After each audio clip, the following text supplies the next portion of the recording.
Hi, it's Mike here from Assassin Goods. We're here with the Stealth adjustable dumbbells.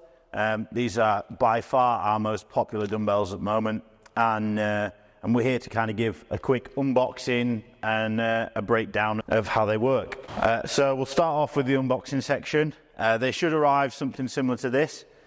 Main things to think about here is that the box is the correct way up. So if you just check the writing and the logos and things, if they're all the right way up, and that the box isn't overly damaged, because obviously in transit sometimes they can see some damage. Then from there you want to get something sharp and carefully cut the external bands on it, cutting obviously away from yourself, and then just discard those off to the side. And then again, with carefully with your sharp item, just cut the tape all the way along it. So the next step's getting it out of the box. First of all, when you open it, you'll notice it's surrounded by a nice foam top section and a bag inside. If you just take all of that out and move it out the way, and then a little tip is, if you turn the handle inside until the weight shows the highest weight, so on this one we'll turn it all the way to 41.5 kilos, and then what you want to do is carefully lift it out of the box, and the whole dumbbell comes out in one go. And then from there you just get the rest of it out of the packaging, which just should consist of your stand, your instruction manual, and then just a bit extra packaging.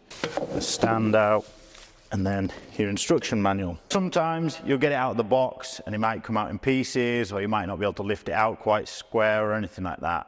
So what we'll do here is, we've got all the bits disassembled and I'll walk you through it. So you'll have some main parts here to go through. So you've got the base itself, the handle, you'll have two black half moon shaped ones, and then you'll have an assortment of these. You'll have two of these pieces which are unique and slightly different, and then you'll have a load more of these other pieces which are identical to each other. So when you want to put it all together, we're going to start at the outside and work our way in. Firstly, you'll find your one with the Stealth on, and make sure the writing is facing upwards, so it's the correct way, and you just slot it in. There's a little mark for it at the edge, and you just slot it in and it'll sit in place like so.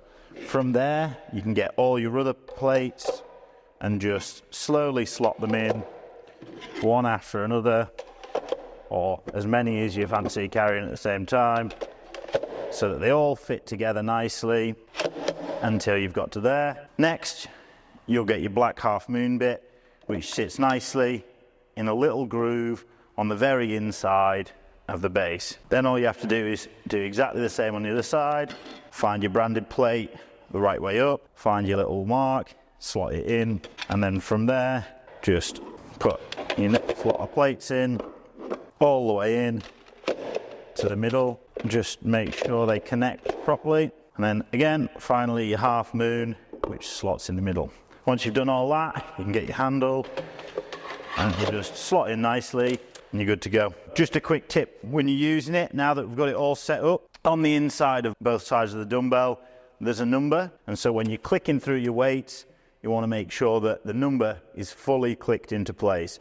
You'll feel it and hear it at the same time, making sure it's completely clicked in place. If it's halfway between two numbers, it means it's not quite locked into place properly, and if that happens, it might not hold the plates quite as securely as it should do. So, and now we've unboxed it, we've assembled it, and we've got the full unit in situation here. So we're just doing a quick one of how to use it. Super easy. So firstly, we've just got the weight at the lowest weight here, which is 4 kilos, and it's just slide it in, twist, and then slide it out. It's upper weight, back in, and then you can go up as many weights until the number you want, pull it out, and you're sorted. So it's just easy as that. In, twist, out, and you're good to go. We've got 3 great tips of how to look after your dumbbell to give it the best life possible. Firstly, after you finish working out with it, give them a quick wipe down. You don't want to leave any sweat on them or anything like that. Tip number 2, any chalk you use, or liquid chalk, powdered chalk, anything like that, you want to brush it off and make sure it's not ingrained in the knurling. And the third tip is to store them in a dry environment. If you have a really damp garage, maybe try to leave them in a dry section or maybe in the house, just to stop any condensation or moisture buildup on the dumbbell.